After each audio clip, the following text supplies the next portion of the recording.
Bora lá. Bom, a gente estuda há anos e anos e anos, 3, 4, 5 anos, para finalmente chegar na hora de pegar o diploma e poder atuar.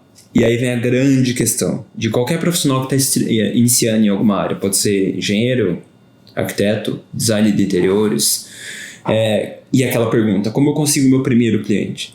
Porque quando a gente vê grandes arquitetos atuando, para eles parece tudo muito mais fácil. E de fato é. Grandes arquitetos, eles já têm essa engrenagem funcionando. Pessoas veem projetos prontos, eles querem saber quem fez. Clientes satisfeitos indicam arquitetos, revistas, publicações, Instagram, através de um bom portfólio já construído com o tempo. O problema é como a gente chega lá, né? É sobre isso que eu quero falar nesse vídeo. Eu já tive que começar algumas vezes do zero na carreira de design e de arquitetura, porque eu mudei algumas vezes de país. E os mesmos métodos que eu apliquei na minha primeira vez, assim que eu me formei, eu apliquei nas vezes subsequentes na Austrália, em Londres, de volta ao Brasil, e elas funcionaram. E é sobre essas manhas que eu quero falar aqui. Bora lá?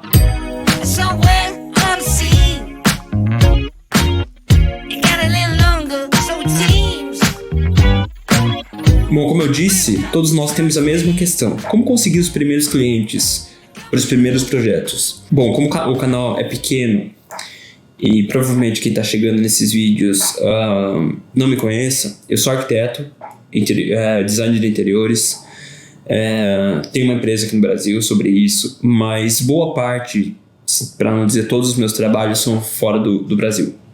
Eu tenho uma carreira toda construída fora do Brasil e hoje eu moro no Brasil atuando para fora. E eu trabalho majoritariamente com arquitetura comercial, fazendo projetos para grandes marcas, inúmeras marcas, HP, Ferrari, McLaren, Netflix, Rolls-Royce, etc. Mas eu não cheguei do dia para a noite. Eu tenho 10 anos de carreira e, como eu disse, eu já comecei do zero algumas vezes. Assim que eu me formei, eu comecei a atuar na minha cidade, no interior de São Paulo, e eu tive que conquistar os primeiros clientes, ali, recém-formados, etc. E um ano depois, atuando no Brasil, eu resolvi mudar e ir para fora, ir para a Austrália. E aí eu tive que começar tudo de novo. Ninguém me conhecia, eu não falava a língua, aquele processo tudo outra vez. E depois de já estável, trabalhando com arquitetura, vivendo bem com isso, trabalhando com grandes projetos, bons projetos na Austrália, 3 anos depois, quase 4, eu invento de mudar para Londres, porque eu queria maiores oportunidades, maiores marcas, etc. E mais uma vez do zero, não conhecia ninguém, mas aí eu já tinha o benefício de falar a língua, de ser fluente em inglês 3 anos depois. Fiquei em Londres, cresci. Um dos grandes trunfos da minha carreira é que eu fui aceito e chamado para trabalhar na Foster & Partners, do Norman Foster. Se não o maior escritório de arquitetura e mais concorrido do mundo, um dos mais, sem dúvida alguma. Os caras que fazem os maiores aeroportos, os caras que fazem todas as lojas para a Apple. E eu passei pelo processo seletivo e eu fui um dos escolhidos em meio a milhares de arquitetos que aplicam todos os anos de todas as partes do mundo para trabalhar. Fiquei um tempo em Londres, mais uns 3 anos, e resolvi voltar para o Brasil e abrir minha empresa daqui, e mais uma vez comecei do zero, porque eu tinha abandonado minha carreira aqui há 6 anos atrás. E funcionou mais uma vez. E existem alguns pontos que eu consigo linkar que foram, em paralelo, os mesmos que eu fiz em todos esses processos. E é sobre esses pontos que eu quero falar aqui. Que possivelmente, se as pessoas que estão começando a carreira agora, elas aplicarem esse processo, chances são que elas consigam fazer essa engrenagem rodar e caminhar para que os primeiros clientes comecem a aparecer, e para que você consiga escalar e alcançar melhores oportunidades, etc. E eu não vou enrolar muito, acho que é bacana a gente já começar a falar desses pontos. Antes de mais nada, eu acho que é um momento muito oportuno para falar desse assunto, porque é final de ano, né? A gente tá, semana que vem é Natal, e final de ano, começo de ano, normalmente as pessoas ou elas estão começando uma carreira nova, muitos alunos se formaram agora, nesse final de ano, ou elas estão mudando de carreira, então arquiteto que quer virar designer de interiores, gente que está entrando no mundo da arquitetura, gente que vai virar decorador, gente que só quer entender o mercado. Então talvez esse vídeo ele possa ajudar muita gente que quer entender essa questão. O primeiro ponto de todos esses, o primeiro ponto que vai fazer essa roda mexer é viva a arquitetura. E quando eu digo viva a arquitetura, você pode viver a arquitetura até antes de se formar. Então, seja arroz de festa de arquitetura.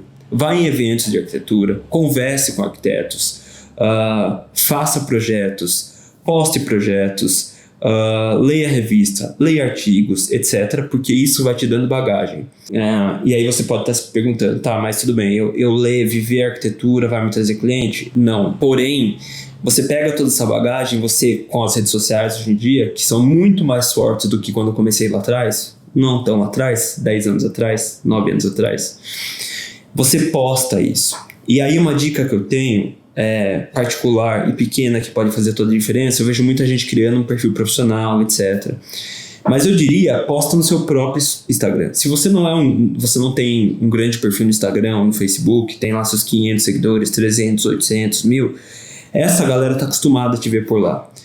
E os primeiros clientes que a gente tem, eles são sempre próximos a gente. Sempre clientes da nossa roda de amigos ou próximos a ela.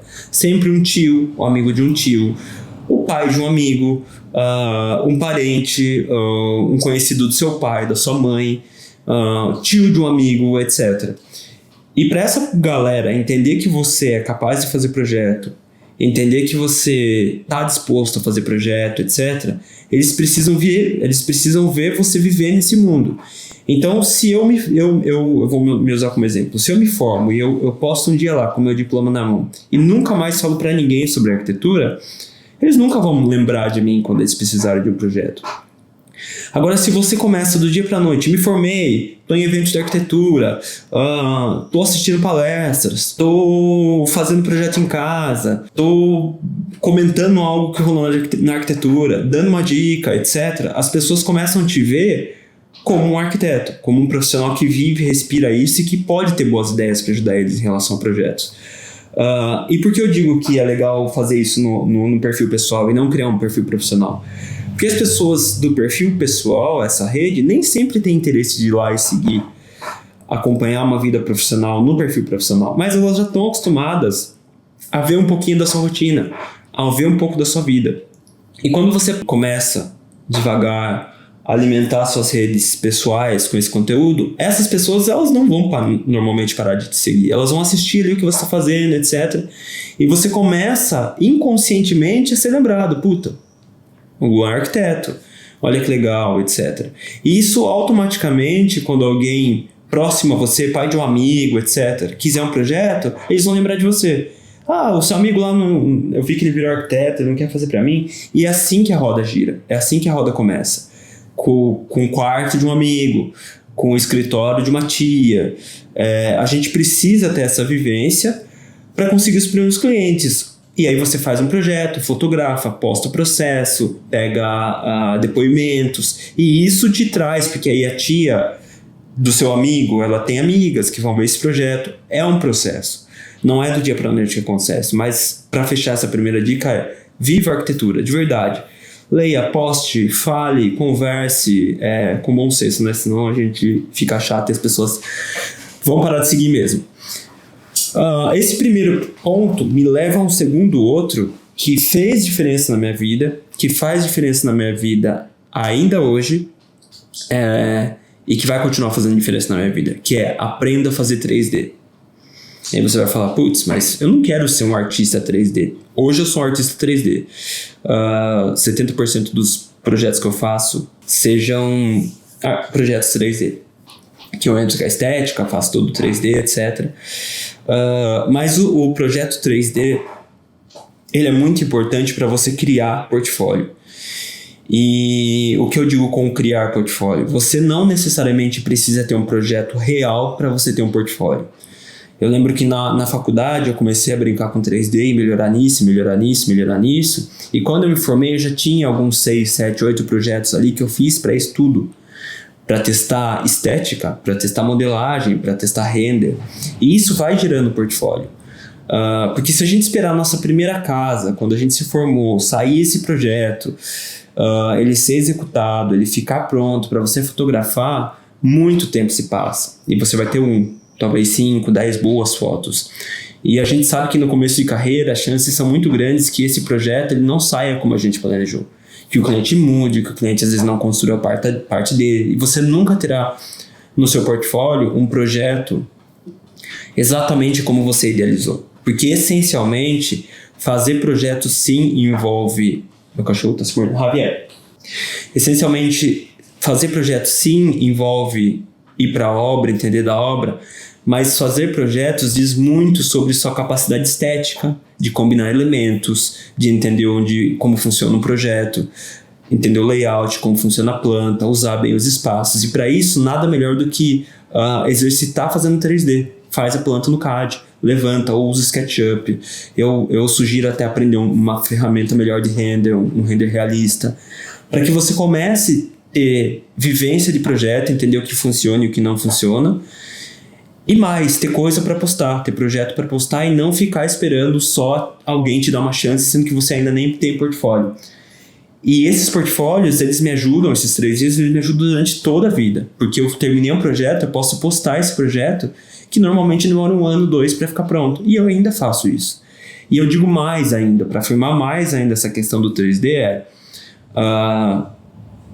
se não 100% dos trabalhos que eu tive até hoje em grandes empresas, trabalhando com gente do mundo todo, se não 100%, eu diria que 99% foi através de um portfólio bom, muito baseado em 3D. Então, o 3D é uma ferramenta que muita gente ignora, mas que é importantíssima.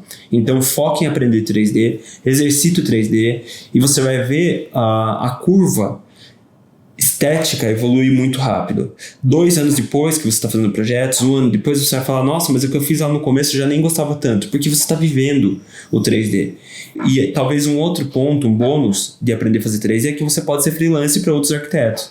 Então, fazer 3D para outros arquitetos, o que gera uma boa renda também. Então, aprenda 3D e exercite esse 3D, e com mais cedo você aprender a fazer 3D, mais cedo você vai dominar a ferramenta, mais cedo você vai ter portfólio, e quem sabe você não saia da faculdade já com algum portfólio. Terceira dica, se torne amigo de arquitetos. E se você está pensando, tá, mas tudo bem, vou ficar amigo da minha concorrência, eu diria, fica amigo de arquitetos bons, que já tem nome, que já tem projetos. Primeiro, essas pessoas elas têm uma sabedoria que a gente ainda não tem quando a gente se forma. Então, seja um perguntador, pergunte, peça dicas. Quando você estiver fazendo seu primeiro projeto, seu segundo, seu terceiro e não souber, não tem nada de errado nisso. Todo mundo começou um dia. Então você vai para esse amigo que você fez, para esse conhecido, e pede com muita humildade o que ele faria nesse caso, como ele resolveria essa questão. E tem outra parte muito bacana de ser amigo de arquitetos, é que às vezes esse arquiteto está num patamar que chega um projeto para ele de um tamanho que ele não faria, ou de um orçamento que o cliente não tem para pagar para ele. E quando você é próximo, interessado, inteligente, vive a arquitetura, está sempre ali conversando com ele, ele vai falar, putz, talvez eu não consiga te ajudar, mas eu tenho um amigo, um conhecido, que ele vai conseguir fazer um projeto legal por esse orçamento. E talvez ele te indique. Então, estar próximo de bons profissionais, que vão ser gurus, assim, que vão mostrar pra gente a direção, que vão ser exemplos pra gente, é algo muito importante, assim. Esteja cercado de bons profissionais, tente fazer amizade com eles, se mostre interessado, se mostre sempre muito humilde, que eu acho que é uma alavanca muito boa na nossa carreira. E quarto e último passo, que sempre funcionou para mim, trabalhe para os outros. Se você tiver a oportunidade de entrar em bons escritórios, eu digo em bons escritórios, de verdade, não só para pagar a conta. Se você tiver a oportunidade de trabalhar com grandes escritórios, você vai aprender muito lá e você vai fazer portfólio. E no dia que você estiver nesse escritório há 2, 3 anos lá, e você sentir que você não está aprendendo mais muito, porque seu trabalho já virou repetitivo, que você já domina tudo que você faz lá, aí chegou a hora de você talvez ir para a aventura de abrir um escritório sozinho, de começar a ser freelance, ou ser de fato um arquiteto. E aí existe um timing nesse ponto, porque muita gente passa a vida sendo funcionário, porque passou muito tempo sendo funcionário, não se sente mais à vontade de ir para o mercado de trabalho, porque o salário subiu, porque chegou a um cargo alto, e eu acho que não tem nenhum problema em relação a isso. De verdade, não tem problema em trabalhar para os outros. O único problema é se você tem vontade genuína de executar suas próprias ideias, de ser dono do seu próprio negócio. Então eu diria que não perde esse timing. E o timing certo para isso é sempre ficar atento enquanto você sente que você não está aprendendo mais nada de novo. Entre em algum lugar que tem muito a passar. Suga o máximo que você conseguir de lá. Tudo de experiência, como executa projeto, como lida com clientes, melhores acabamentos, tudo, forma de pagamento, como monta um contrato, tudo isso que a gente não sai da faculdade sabendo. E uma vez que você tem domínio de tudo isso e já virou repetitivo na sua rotina, já faz com os pés nas costas, você já tem muita bagagem para sair e ir para o mundo, e além de bagagem, saber como fazer as coisas, vai ter portfólio, porque você participou desses projetos, você pode colocar lá, olha a casa que eu fiz, olha a loja que eu fiz, olha o projeto de interiores que eu fiz, você fez parte desse projeto, você pode colocar lá como um dos responsáveis. E isso já te leva a um patamar um pouco maior do que você sair da faculdade cru sem muita experiência. E a última dica de todas é humildade sempre, assim. Eu trabalhei sempre, tive a sorte de trabalhar sempre em grandes escritórios, com grandes profissionais, tanto no Brasil quanto na Austrália, principalmente em Londres. E eu lembro que quando eu quis entrar para trabalhar na Foster Partners, com o Norman Foster em Londres, eu mandei algumas vezes, toda hora que eles abriam vaga, eu mandava o currículo e eu nunca recebi uma resposta. E eu entrei no LinkedIn da Foster, no perfil deles, e fui funcionário por funcionário, olhando um por um, e encontrei uma brasileira. E eu mandei uma mensagem para ela, falando que eu morava em Londres e que eu faria qualquer coisa para trabalhar para essa empresa. E perguntei se ela não topava tomar um café comigo, sendo muito humilde, assim. E ela achou muito legal minha aproximação, educada, respeitosa. E ela falou que admirou muito a minha intenção de querer de tomar essa atitude, de mandar uma mensagem para ele e falar assim, o que eu tenho que fazer para entrar nesse escritório? E eu tô falando da Norman Foster, mas pode ser o melhor escritório da sua cidade, ou o melhor escritório de São Paulo, ou o melhor escritório do Brasil, mas bons escritórios, onde você tem muito a aprender. E lá, nesse café, ela viu meu portfólio, ela viu meu currículo, ela viu tudo que eu tava fazendo para entrar lá e que tava errado. E ela falou, Luan, se você melhorar isso, eu tenho certeza que você tem grandes chances de entrar para a empresa, porque é isso que eles estão buscando. Eu anotei tudo, com muita atenção, todas as dicas que ela podia me passar. Eu voltei para casa e trabalhei no meu portfólio e no meu currículo por 1 mês, sem parar. Fazendo novos projetos, novas imagens, alterando tudo que estava errado e mandava para ela, etc. E mandei o currículo. E 2 meses depois de eu enviar esse currículo revisado, eu fui chamado para uma entrevista e passei na entrevista. Então, eu acho que se eu não tivesse abordado ela com muita humildade e falado, eu quero muito trabalhar para vocês, o que eu tenho que fazer? Eu posso não estar pronto agora. Me fala o que eu tenho que fazer, que eu vou aprender e eu volto daqui 3 meses batendo na sua porta de novo. O mais importante eu quero entrar aí. Não é qualquer um que tem essa disposição, não é qualquer pessoa que tem essa humildade, e poucos estão dispostos a isso. Então, se você quer resultados grandes, eu diria, mostre quão disposto você está a ter esses resultados. Porque fazer parte do dia a dia de um escritório profissional, estruturado, com grandes projetos, é talvez a coisa mais enriquecedora que a gente possa fazer para a nossa própria carreira.